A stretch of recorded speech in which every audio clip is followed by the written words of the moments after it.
If you're tired of boring grammar books and endless vocabulary lists, here's something exciting.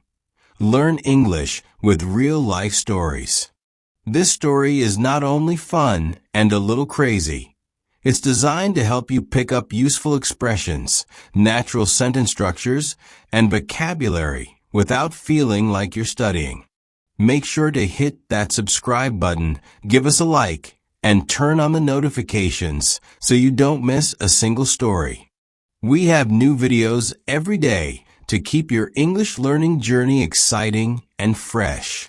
There was something mysterious about big cities, and Moscow was no exception. For most people, taking the metro was a normal everyday thing.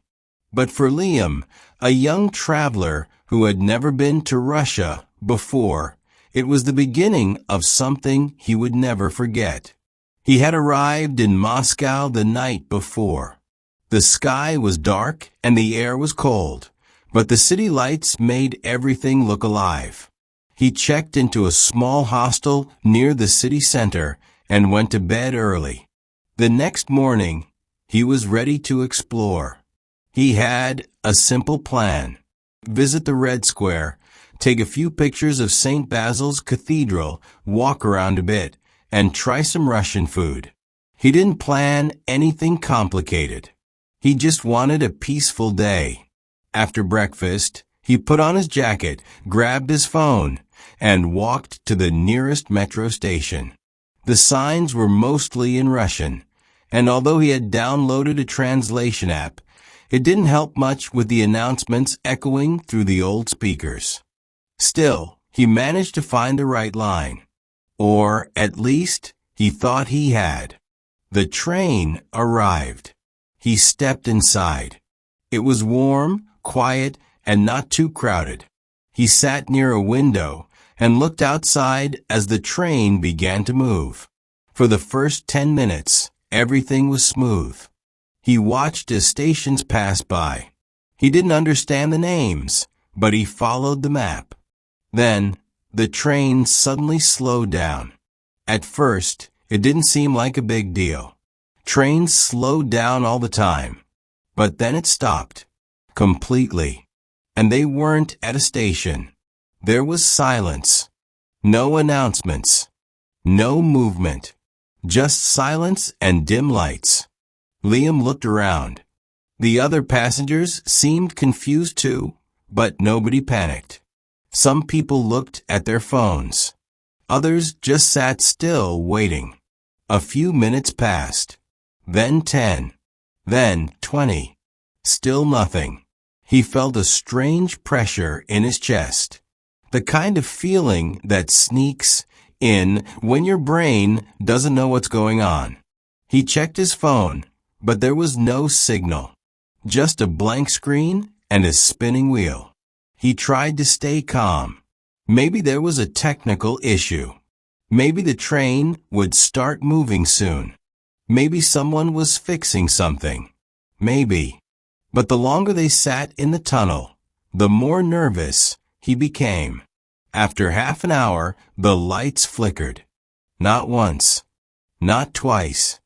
But 3 times. Then they went off completely. Darkness. It was the kind of darkness that makes you forget what light even looks like. He couldn't see his hands. He couldn't see the seats. Just pitch black. Someone far away turned on a flashlight. It danced across the ceiling like a ghost. Liam's heart started beating faster. He tried to remember if he had heard about things like this happening before. Were these power outages common? Were they stuck because of a technical failure? Or something worse? His thoughts were racing. And then he heard a sound. A loud metallic thump. Then another. It came from outside the train. Someone, or something, was walking along the tracks. The sound echoed through the tunnel like footsteps in a horror movie. He froze. He didn't move. He barely breathed. And then the lights came back on. They weren't full power, just emergency lights, but it was enough to see. Everyone looked around. Some people smiled nervously. Others looked more confused than ever. The footsteps had stopped. Liam tried to look outside the window, but there was nothing there. Just the tunnel wall and some shadows. Then, without warning, the doors opened. They weren't supposed to open in the middle of a tunnel.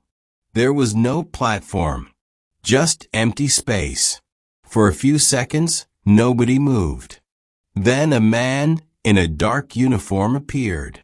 He spoke in Russian, but Liam didn't understand a word. The man made a hand gesture, and people started standing up slowly. It looked like they were being asked to leave the train. Step into the tunnel. Walk. In the dark. Liam hesitated. He didn't want to leave, but he also didn't want to stay. So he followed the others, stepping out of the train carefully. The floor beside the tracks was narrow, and the ceiling felt low.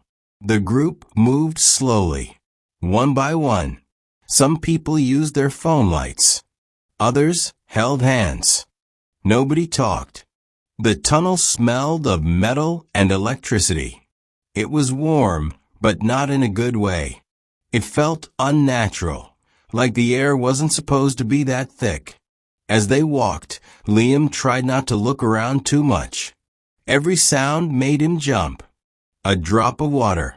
A strange echo. His own footsteps. They walked for what felt like hours.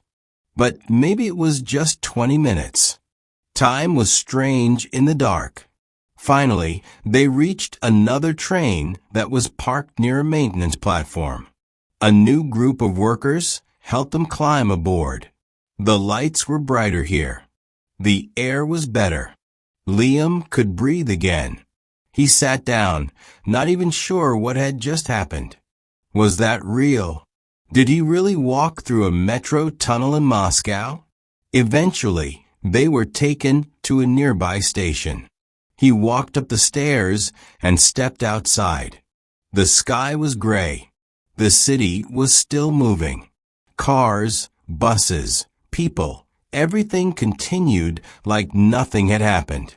But for Liam, everything had changed. He spent the rest of the day walking around quietly. He saw the red square. He took the pictures. He tried the food. But it all felt distant. He had been stuck underground, in the dark, in a place he didn't understand. And he had made it out. Later that night, he sat on his hostel bed and thought about the experience. He realized that travel isn't always about beautiful sights or delicious meals. Sometimes it's about the unexpected, the moments that push you, the moments that teach you something. He also learned to double-check metro maps and maybe stick to walking. Did you notice how much English you picked up while listening to this story? Without memorizing rules or drilling exercises, your brain just absorbed useful sentence patterns, expressions, and vocabulary, all in context. That's the power of storytelling. We have more stories like this every single day. So if you enjoyed this one, don't forget to subscribe, like, and share it with your friends. And tell us in the comments, what would you do if you got stuck in a metro tunnel in a foreign country? Let's talk about it.